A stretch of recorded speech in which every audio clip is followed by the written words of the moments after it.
السلام علیکم پیارے بچوں، آئیے اردو سیکھیے۔ آئیے اردو سیکھیے میں کلاس نمبر 21 میں ہم حروف تہجی اور عادی اشکال والی حروف تہجی سیکھ رہے ہیں۔ اس میں ہم عادی شکل کے ساتھ وہ اردو کے الفاظ جو عادی شکل میں تبدیل نہیں ہوتے وہ بھی ساتھ ساتھ لکھ رہے ہیں۔ جیسے الف مدام میں نے بریکٹ میں لکھ دیا ہے، ان کی عادی شکل نہیں بنتی۔ بے پے تے ٹے سے عادی شکل میں بے کو اسی طرح ایک دفعہ یاد کرنا ہے، پھر 5 دفعہ لکھ کے نقطوں کی پہچان سے بے پے تے ٹے سے کرنا ہے۔ بے کے نیچے ایک نقطہ، پے کے نیچے 3 نقطے، تے کے اوپر 2 نقطے، ٹے کے اوپر توئیں اور سے کے اوپر 3 نقطے۔ پھر جیم یاد کرنا ہے، اسی طرح جیم کو 4 دفعہ لکھیں گے، پھر نقطوں کی پہچان جیم کے نیچے 1 نقطہ، چے کے نیچے 3، ہے میں کچھ نہیں آتا اور خے کے اوپر 1 نقطہ۔ پھر دال ڈال زال رے ڑے زے سے عادی شکل میں نہیں لکھے جاتے، اس لیے ان کو میں نے بریکٹ میں لے دیا۔ اس کے بعد ہے جی سین اور شین۔ اسی طرح سین کو یاد کرنا ہے، خالی سین لکھنا پریکٹس کرنا ہے، پھر اسے 2 دفعہ لکھیں گے تو سین کے اوپر کچھ نہیں ڈالیں گے، جب اسی سین کے اوپر 3 نقطے ڈالیں گے تو وہ شین بن جائے گا۔ پھر کیا ہے جی سوات اور دوات۔ سوات اور دوات، سوات کو ہم پریکٹس کریں گے عادی شکل میں لکھنے کی۔ جب سوات کی عادی شکل میں پریکٹس ہو جائے گی تو پھر ہم سوات کو 2 دفعہ لکھیں گے، سوات اور سوات لکھیں گے۔ یہ سوات ہے، اس کے اوپر کچھ نہیں آئے گا۔ پھر سوات کے بعد آتا ہے دوات۔ پھر دوات بنانے کے لیے سوات کے اوپر ہم ایک نقطہ ڈال دیں گے تو یہ بن جائے گا دوات۔ سوات اور دوات، یہ سوات ہے نقطے کے بغیر، یہ دوات ہے نقطے والا، یعنی سوات کے اوپر نقطہ ڈالا تو وہ دوات بن گیا۔ اس کے بعد ہے جی توئیں اور زوئیں، یہ بھی اسی طرح ہے، آپ دیکھیں توئیں کو 1 دفعہ لکھنے کی پریکٹس کریں گے تو اس کے ساتھ دوسرا توئیں بھی لکھیں گے، اور بچوں کو آپ ڈاٹس پہ اس طرح لکھ کے دیں گے۔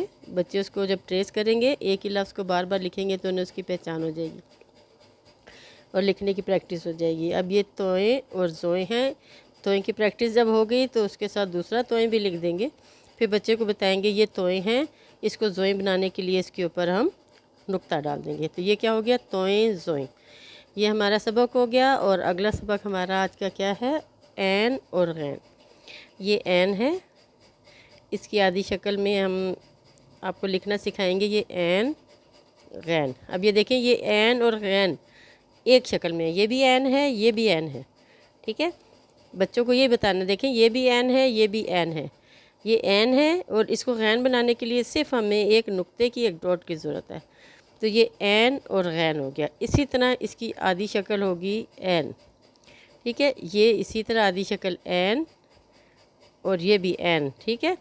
بچوں کو بتانا ہے جیسے پوری حروف تہجی میں عین اور غین تھا، اسی طرح عین اور اس عین کے اوپر نقطہ ڈالا تو یہ غین بن گیا۔ تو آج کا سبق ہمارا کیا ہے، عین اور غین۔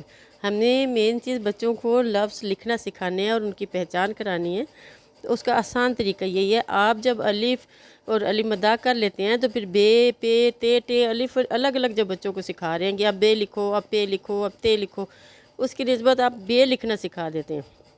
جب بچے کو بے لکھنا سیکھ لیا تو پھر اس کو آپ 5 نقطے ڈال دیں کہ یہ لے جی اس جگہ پہ بے 5 دفعہ لکھے۔ جب بچہ بے 5 دفعہ لکھے گا پھر آپ اسے پہچان کرا دیں کہ بے کے نیچے ایک نقطہ آتا ہے، پے کے نیچے، اسی بے کے نیچے آپ 3 نقطے ڈالیں تو یہ پے بن جاتا ہے، اس کے اوپر 2 نقطے ڈالیں تو تے بن جاتا ہے، اسی کے اوپر توئیں لکھ دیں تو ٹے بن جاتا ہے، اسی کے اوپر سے لکھ دیں تو 3 نقطے ڈالیں تو سے بن جاتا ہے۔ اسی طرح بچوں کو اچھی طریقے سے یاد ہو جائے گا۔ تو یہ ساری الف بے اسی طرح میں پچھلی کلاسز میں آپ کو سکھاتی آ رہی ہوں۔ تو آج کا ہمارا سبق جو ہے ہم اس کو دوبارہ دہرا دیتے ہیں، ساتھ ساتھ پچھلا میں آپ کو اس لیے سمجھاتی رہتی ہوں تاکہ آپ لوگوں کو یاد رہے۔ تو آج کا ہمارا سبق ہے عین اور غین۔ عین اور غین، عین کو 2 دفعہ لکھیں، عین خالی ہوگا اور دوسرے عین کے اوپر ہم نقطہ ڈالیں گے تو وہ غین بن جائے گا، غین بن جاتا ہے نقطے کے ساتھ۔ تو آج کا کیا سبق ہے، عین اور غین، پوری شکل میں عین اور غین، عادی شکل میں عین اور غین۔ جب آپ کو عادی اشکال والی حروف تہجی آ گئی تو سمجھے آپ کو اردو آ جائے گی انشاءاللہ تعالی، کیونکہ آگے پھر آپ کو جوڑ توڑ جب سکھاؤں گی تو جوڑ توڑ میں آپ کو اردو لکھنا اور پڑھنا بہت آسان طریقے سے آ جائے گا انشاءاللہ۔ اس کے بعد اجازت دیجیے، اللہ حافظ۔